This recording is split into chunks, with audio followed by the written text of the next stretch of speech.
Kakinada rural Ramanayyapeta camp కార్యాలయంలో మాజీ మంత్రి వైఎస్ఆర్ పార్టీ కాకినాడ జిల్లా అధ్యక్షులు కురసాల కన్నబాబు మీడియా సమావేశం నిర్వహించారు. ఈ సందర్భంగా ఆయన మీడియాతో మాట్లాడుతూ ముందుగా తెలుగు వారందరికీ సంక్రాంతి శుభాకాంక్షలు తెలియజేశారు. జగన్ ప్రతి సంక్రాంతికి అర్హులైన పేదలందరికీ సంక్షేమం అందజేశారు. రాష్ట్రంలో కూటమి నాయకులు మాత్రమే పెద్ద పండుగ జరుపుకునే పరిస్థితి ఉందన్నారు. పేదోడు పండుగ జరుపుకునే పరిస్థితుల్లో లేనన్నారు. ప్రతి సంక్రాంతి చంద్రబాబు ఇచ్చే చంద్రన్న కానుక ఏమైందని ప్రశ్నించారు. తిరుమలలో జరిగిన తొక్కిసలాట విషయంలో చంద్రబాబు ప్రజలకు బహిరంగ క్షమాపణలు చెప్పాలన్నారు. దయచేసి ఇప్పటికైనా కళ్ళు తెరవండి, టీటీడీ పవిత్రతను భ్రష్టు పట్టించవద్దన్నారు. యువత, విద్యార్థులు, ఉద్యోగులు అన్ని వర్గాలు కూడా బాగుండాలని మనస్ఫూర్తిగా ఆకాంక్షిస్తూ ప్రతి ఒక్కరికి సంక్రాంతి శుభాకాంక్షలు తెలియజేస్తున్నాం. సంక్రాంతి అంటే మనందరికీ గుర్తొచ్చేది పల్లెటూర్ల వైభవం. ఎక్కడెక్కడి నుంచో వచ్చిన వాళ్ళు మళ్ళీ ఊళ్ళకి రావడం, స్థిరపడిన వాళ్ళు ఊళ్ళకి రావడం, ఉద్యోగ ఉపాధి అవకాశాలు ఎదుర్కొని దూరంగా వెళ్ళడం, మళ్ళీ తిరిగి రావడం ఇవన్నీ మనకు గత ఏడాది 2024 సంక్రాంతికి 2025 సంక్రాంతికి మధ్యలో ఏమైనా తేడా ఉందా అని గమనిస్తే చాలా అనిపిస్తూ ఉన్నాయి. గత సంక్రాంతి నాటికి ప్రభుత్వం ప్రతి కుటుంబాన్ని, ప్రతి పేద కుటుంబాన్ని జగన్మోహన్ రెడ్డి గారి నాయకత్వంలో చేయి పట్టి నడిపిస్తుంది. దైనందిన జీవితంలో అవసరాల దగ్గర మొదలుకొని విద్య, వైద్య అవసరాల వరకు ప్రతి దాన్ని నేనున్నానని ఒక భరోసా ఇచ్చి ప్రతి కుటుంబం నిత్యం ఒక పండగలా ఉండాలని ఒక ఆలోచనతో సాయం చేసేది. మీకు గుర్తుంటే సంక్రాంతి వచ్చింది అంటే వచ్చే నాటికి ఏదో పథకం కింద జగన్మోహన్ రెడ్డి గారు ముఖ్యమంత్రిగా పేదల కుటుంబాల్లో, అర్హుల కుటుంబాల్లో డబ్బులు వేసేవారు. ప్రతి ఒక్క అకౌంట్లో ఎంతో కొంత డబ్బులు ఉండేది. పిల్లలకి బట్టలు కొనడం దగ్గర నుంచి వినోదాల వరకు ప్రభుత్వ సాయంతో ప్రతి కుటుంబం ఎంతో కొంత మెరుగ్గా పండుగ నిర్వహించుకునేవారు. కానీ దురదృష్టం ఏంటంటే ఈ సంక్రాంతి వచ్చే నాటికి చంద్రబాబు నాయుడు గారు ఒక్కటంటే ఒక్క పథకాన్ని అమలు చేయలే. చెప్పిందేమీ చేయకపోగా భారాన్ని మోపేశారు. కరెంటు ఛార్జీలు బాధలు భారాన్ని మోపారు. అమ్మఒడి కింద జగన్మోహన్ రెడ్డి గారి గతంలో డబ్బులు ఇస్తే నేను తల్లి వందనం అని ఇస్తానన్నాను, అది లేదు. ఆరోగ్యశ్రీ అయితే ఇవాళ ఆసుపత్రులు ఆపేసిన పరిస్థితి. ఇలా చెప్పుకుంటే పోతే సూపర్ సిక్స్ కాదు కదా, ఒక్క పథకాన్ని సక్సెస్ఫుల్గా ఇవాళ అమలు చేయట్లేదు. చిత్రం ఏంటంటే ఏదైనా అడిగితే అద్భుతం అమ్మవు అని వాళ్ళే సర్టిఫికెట్లు ఇచ్చుకుంటూ ఉన్నారు. నిజంగా ఇవాళ పండుగ ఎవరు చేసుకుంటున్నారంటే పేదలు చేసుకోవట్లేదు. గతంలో అర్హత ఉన్న ప్రతి మహిళ అకౌంట్లో డబ్బులుంటే ఒక పండగ వాతావరణం ఉండేది. కానీ ఈరోజు తెలుగుదేశం కూటమి ఆ నాయకులు లేకపోతే అధికారంలో ఉన్న వర్గాల్లో మాత్రమే పండుగ చేసుకుంటున్నాయి తప్ప మిగతా వాళ్ళకి పండుగ లేదు. మీకే తెలుసు, వాళ్ళు మార్కెట్లు వెలవెలబోతున్నాయి. పిల్లలకి బట్టలు కూడా కొనే పరిస్థితి లేదని పేద నిరుపేద వర్గాలు ఆందోళన చెందుతున్నాయి. ఉద్యోగ ఉపాధి అవకాశాలు లేవు, పనులు లేవు. ఈ పరిస్థితి ఏ సంక్రాంతికి చూడలేదు. పండుగ వస్తుందనంటే ఒక ఉత్సాహమైన వాతావరణం ఉండాల్సింది. గ్రామాల్లో ఇవాళ నిరుత్సాహమైన పరిస్థితులు ఉన్నాయనేది నిర్వివాదాంశం. చంద్రబాబు నాయుడు గారు చెప్తా ఉన్నారు, ఇవాళ ఎక్కడ పత్రికలో చదివా, అసలు మా కుటుంబమే పండగలకి సొంత ఊర్లు వెళ్ళే ఆనవాయితీని ప్రారంభించిందని చెప్పి. కానీ ఇవాళ ఏం జరుగుతుందంటే ఈ రాష్ట్రంలో సొంత ఊళ్ళకి వెళ్ళడం కాదు, మీ కక్షలకి, మీ కార్పణ్యాలకి, మీ పార్టీలకి, మీ కూటమికి ఓట్లు వేయలేదని ఊళ్ళలోంచి జనాల్ని, ఇతర పార్టీ కార్యకర్తలను తరివేస్తే తిరిగి వాళ్ళు పండగకి కూడా ఊళ్ళోకి ముఖం చూపించలేని పరిస్థితి ఉందనేది నిజం. శాంతియుత వాతావరణాన్ని కూడా మీరు నెలకొల్పలే. గ్రామాలకి భయపడి వెళ్ళిపోయిన వాళ్ళు తిరిగి వచ్చే పరిస్థితి లేకుండా చేసింది. వాళ్ళు చేసిన తప్పలా వైఎస్ఆర్ పార్టీ కార్యకర్త అవ్వడము, వైఎస్ఆర్ పార్టీ నాయకుడు అవ్వడము, అదే వాళ్ళు చేసిన తప్పు. భయభ్రాంతులు చేసి గ్రామాలకి సొంత ఇళ్లకి ఇవాళ రాకుండా ఊళ్ళోంచి తరివేసి సొంత ఊళ్ళకి పండుగలకి రండి అని మీరు పిలుపునిస్తే ప్రజలకి అర్థం కదా అని అడుగుతున్నాను. ఏదో చెప్తా ఉండేవారు. నేను అడుగుతున్నా, ఏమైపోయింది మీ చంద్రన్న కాదు కదా, మీ పప్పు ఏమైపోయింది, మీ నెయ్యి ఏమైపోయింది, మీ బెల్లం ఏమైపోయింది?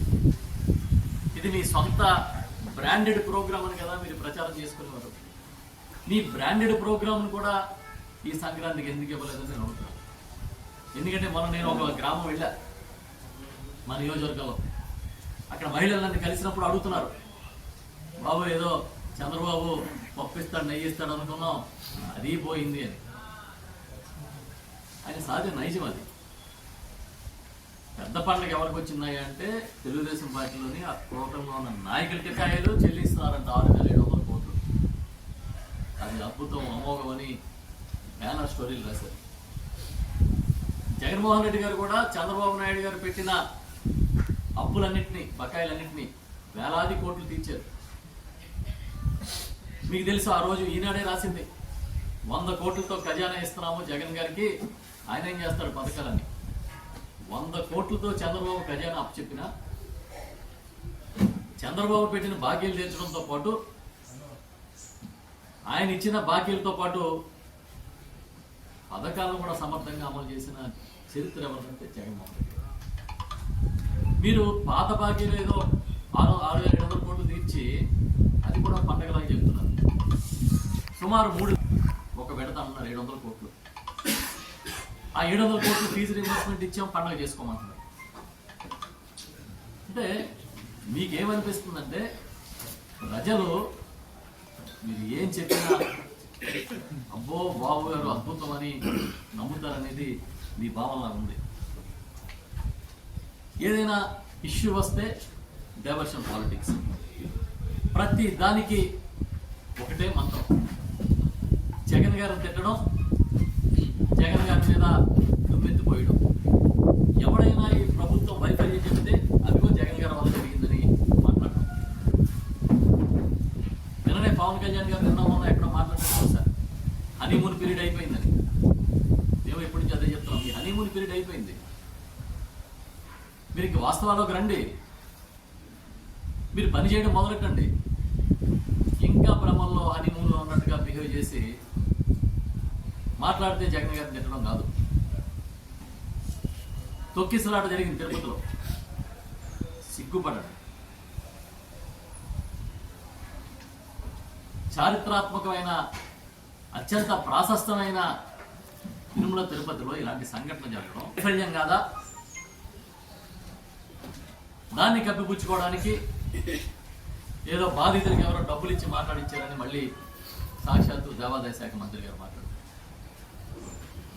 అంటే అక్కడ తొక్కిసలాట జరిగి జనం చనిపోయి కక్కావికలం అయిపోతే పరిస్థితులు, క్షమాపణ చెప్పడానికి కూడా మీకు నోరు రాలేదు. నేను క్షమాపణ చెప్పాను, మీరు చెప్పండి అని టీటీడీ చైర్మన్ బిఆర్ నాయుడు గారిని వాళ్ళ బృందాన్ని పవన్ కళ్యాణ్ గారు చెప్తే తెలుగు భాషలో నాకు నచ్చని పదం క్షమాపణ అన్నట్టుగా మాట్లాడాడు. మళ్ళీ తర్వాత ఏమైందో ఏదో సర్దుకున్నాడు. మేము అడుగుతున్నాం, ఈ సంఘటనకి క్షమాపణ ఎవరు చెప్పాలి?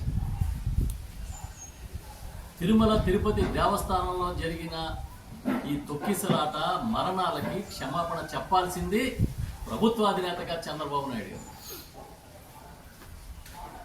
ఏదో టీటీడీ మీద తోసేసి వాళ్ళ వైఫల్యంగా చిత్రీకరించొద్దు. అక్కడ వేసిన అధికారుల్ని, అక్కడ నియమించిన నామినేటెడ్ పాలక వర్గాన్ని చంద్రబాబు నాయుడు గారు సర్కారు నియమించింది. ఆ విషయం మర్చిపోవద్దు. వాళ్ళకి సమన్వయ లోపంతో పిలిచి చంద్రబాబు నాయుడు గారు మాట్లాడినా వాళ్ళకి భయం లేదు అని అంటే ఎక్కడుంది లోపం? ఎక్కడ? అందుకు ఇలాంటి దుర్ఘటన జరిగినందుకు మీరు క్షమాపణ చెప్పండి. కానీ మీకు క్షమాపణ చెప్పే అలవాటు లేదు. రాజమండ్రి పుష్కరాల్లో 28 మందో 29 మందో చనిపోతే ఆ రోజే మీరు క్షమాపణ చెప్పండి. క్షమాపణ చెప్పడం, ప్రాయశ్చిత్త దీక్షలు చేయడం, వీటితో కొత్త రాజ్యాంగాన్ని సృష్టించొద్దు. బాధ్యుల మీద చర్యలు తీసుకోండి. మీరు చేస్తే ఒక క్షమాపణతో పని అయిపోద్ది అనుకోకండి. ప్రక్షాళన చేయండి. రావడమే లడ్డు అన్నారు. తిరుమల పవిత్రతను దెబ్బతీసే విధంగా ఏదో తప్పులు జరిగినాయని, ఫారెస్ట్ ల్యాండ్ ఆక్యుపై చేశారని నోటీసులు ఇచ్చినట్టుగా పత్రికలో చూశాను.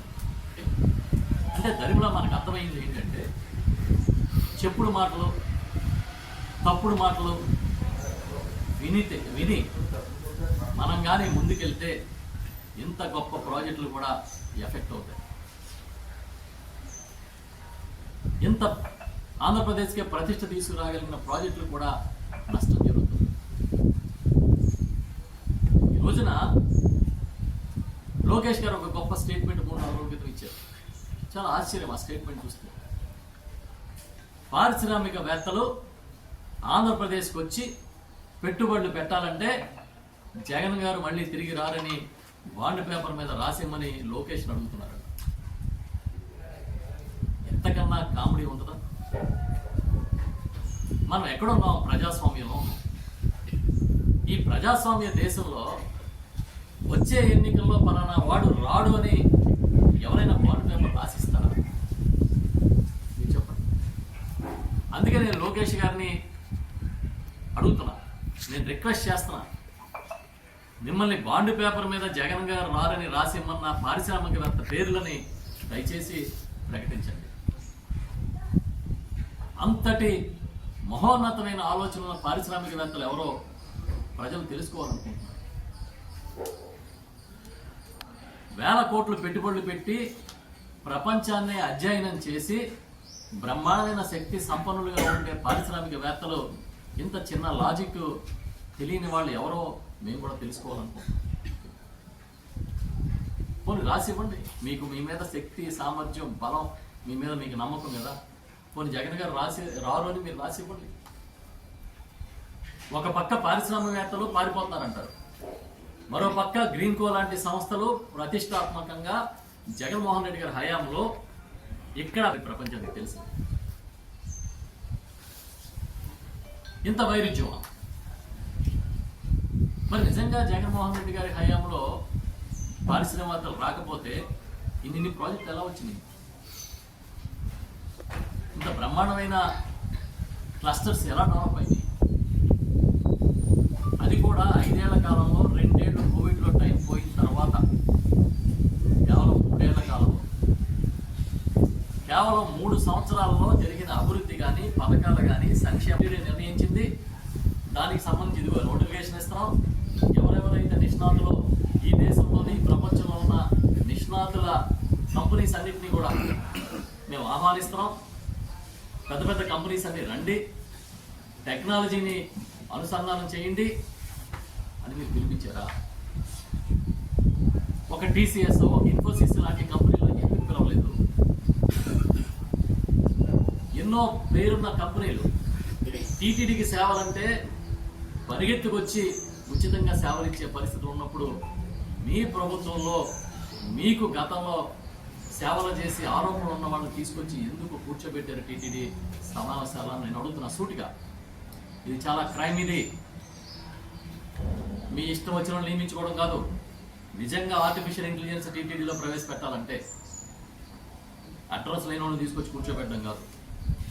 అతిపెద్ద ప్రపంచంలోని అతిపెద్ద కంపెనీస్, ఆర్టిఫిషియల్ ఇంటెలిజెన్స్లో ఎక్స్పర్ట్ కంపెనీస్ని మీరు పిలవండి, నోటిఫికేషన్ ఇచ్చి పిలవండి, వాళ్ళని కూర్చోబెట్టండి, వాళ్ళతో మాట్లాడించండి, వాళ్ళతో మాట్లాడండి.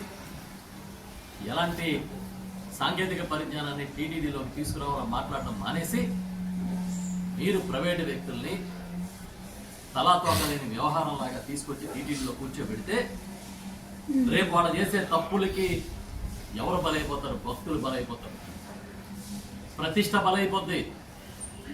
ఎవరిని అడిగి ఏ నోటిఫికేషన్ ద్వారా వాళ్ళని మీరు తీసుకొచ్చి టీటీడీ సమావేశాల్లో కూర్చోబెట్టారో మీరు ప్రకటించాలి. జేఈఓ గారు సాక్షాత్తు జేఈఓ ఏర్పాటు చేసిన సమీక్షా సమావేశంలో ప్రైవేటు వ్యక్తులు కూర్చున్న ఫోటోలు ఇవాళ పత్రికలు వచ్చాయి. ఇదేం చూద్దాం అని అడుగుతున్నాం మేము. పోనీ ఏ ప్రవేశపెట్టడం కోసం ఇచ్చిన నోటిఫికేషన్ ఉంటే ప్రకటించండి. పలానా డేట్న నేను నోటిఫికేషన్ ఇచ్చాం, ఈ దేశంలో ఏ కంపెనీ ముందుకు రాలేదు, ఈ ఒక్కళ్ళే వచ్చారని చెప్పండి. టీటీడీ అంటే ఏంటి అసలు? తిరుమల తిరుపతి దేవస్థానం అనుకున్న వైభవం ఏంటి, ప్రాశస్యం ఏంటి, ప్రపంచంలోనే అత్యంత పేరున్న ధార్మిక సంస్థ ఎంత చులకనగా మీరు బిహేవ్ చేస్తారు? దీని గురించి ఎవరు మాట్లాడారు? ఇప్పుడు దీని గురించి మాట్లాడండి. ప్రభుత్వంలో ఉన్న పెద్దలందరూ మాట్లాడండి.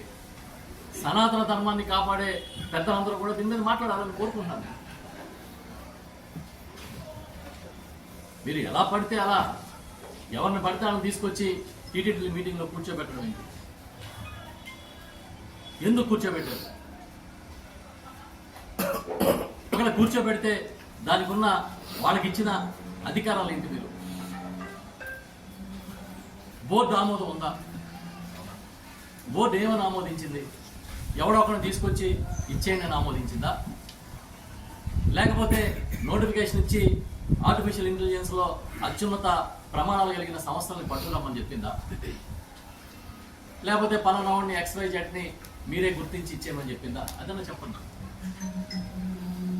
బోర్డుకి టీటీడీ అధికార యంత్రాంగానికి కోఆర్డినేషన్ ఉందో లేదో మేము తెలుసుకుంటాం. ఒకవేళ ఇచ్చుంటే అలాంటి తీర్మానం బోర్డు ఎందుకు చేయాల్సి వచ్చిందో చెప్పండి. ఏ అర్హతతో వాళ్ళని ఎంపిక చేశారో చెప్పండి అని మేము డిమాండ్ చేస్తా ఉన్నాం. జగన్ గారు, డిప్యూటీ సీఎం గారు కర్నూలు జిల్లా వెళ్ళి పిన్నాపురంలో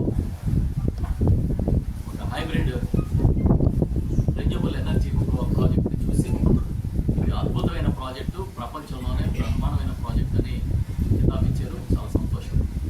ఎందుకంటే ఈ ప్రాజెక్టు గౌరవ ముఖ్యమంత్రి జగన్మోహన్ రెడ్డి గారి ప్రోత్సాహంతో ప్రారంభమై ఇవాళ ప్రపంచంలోనే పేరున్న ప్రాజెక్టుగా పూర్తయ్యే స్థితికి ఆ ప్రాజెక్ట్ వచ్చింది. ఒక తెలుగువాడు, ఒక ఆంధ్రుడు, అది కూడా ఈ ప్రాంతానికి చెందిన చలమలశెట్టి అనిల్ గారు ఆ ప్రాజెక్ట్ని టేకప్ చేసి ప్రపంచంలోనే ఒక గౌరవాన్ని తీసుకొచ్చే ప్రాజెక్ట్ని అక్కడ చేయడం అనేది డెఫినెట్గా అది ఒక హిస్టరీ. ఆయన ఎప్పటికీ కూడా చరిత్రలో, ఆంధ్రప్రదేశ్ పారిశ్రామిక చరిత్రలో నిలిచిండిపోతారు. కానీ ఈ ప్రాజెక్ట్ని వాళ్ళు చూసిన తర్వాత ఆయన పవన్ కళ్యాణ్ గారు చాలా బ్రహ్మాండంగా ఉంది, ఇది ప్రపంచ టూరిస్టులని, ప్రపంచంలో ఉన్న పారిశ్రామికవేత్తల్ని ఈ రెన్యూవల్ ఎనర్జీ ప్రాజెక్ట్ చూడడానికి వచ్చే స్థాయి ప్రాజెక్ట్ అని మాట్లాడారు. చాలా సంతోషం.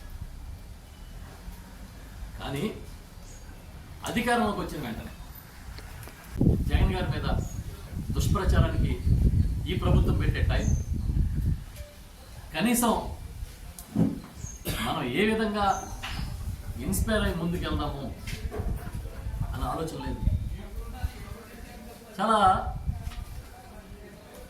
అంటే ఆయన చెప్పినట్టుగా హనీమూన్ పీరియడ్ అయిపోయింది. ఈ ప్రభుత్వానికి హనీమూన్ పీరియడ్ గడిచిపోయింది. ఇంకా మీరు వచ్చి రోజు అన్ని జబ్బులకి జిందా తిలాస్మిత్ అన్నట్టుగా మీరు వచ్చి రోజు జగన్ గారు, గత ప్రభుత్వం అంటే జనం నవ్వుతారు. చాలా చిత్రమైనవి చూస్తున్నాం. వెంటనే అంటే కంసుడితో పోల్చారు జగన్మోహన్ రెడ్డి గారు. అంత కంసుడు లేకపోతే విద్యా వ్యవస్థని సమూలంగా మార్చి ప్రతి బిడ్డని తన ఇంటి బిడ్డలాగా, తన సొంత మేనమావలాగా ఆదుకున్నాడు అందరికీ తెలుసు. 2014-19 మధ్య అమ్మఒడి లాంటి ఒక కార్యక్రమాన్ని అమలు చేయాలనే ఆలోచన మీకు ఎందుకు రాదు? నాడు నేడు లాంటి పథకాలు పెట్టి స్కూల్స్ బాగు చేయాలని మీరు ఎందుకు అనుకోలేదు? విద్యా దీవెన పేరిట ఫీజు రియంబర్స్మెంట్ ఇచ్చి వసతి దీవెన పేరిట వాళ్ళకి అడిషనల్గా మెస్ ఛార్జెస్ లాంటివి ఇచ్చిన ఆలోచన మీకు ఎందుకు రాలేదు? మధ్యాహ్న భోజనంలో ఏ మెనూ ఉండాలో మీరు ఎప్పుడన్నా చూసారా? క్వాలిటీ యూనిఫామ్ ఏ రోజైనా ఇచ్చారా? మీరు ఏం చేశారు? ఒక ఇంగ్లీష్ మీడియం తీసుకొచ్చారా? ఒక సిబిఎస్ఈ తీసుకొచ్చారా? ఏం తీసుకొచ్చారు? విద్యా వ్యవస్థని సమూలంగా మార్చి ప్రభుత్వ విద్యా వ్యవస్థ పట్ల గౌరవాన్ని పెంచి అన్ని రకాలుగా ఈ రాష్ట్రంలో విద్యా వైద్యం బాగుండాలని కలలుగన్న జగన్మోహన్ రెడ్డి గారు కంపసుడైతే మరి మీరేంటి?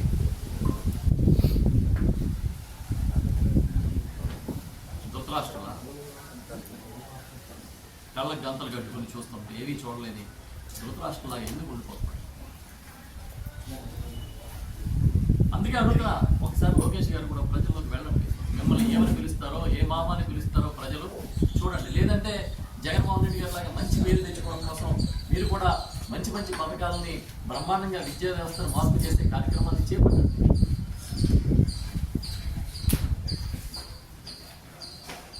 అన్నీ వదిలేసి ఎందుకు ఈ రకంగా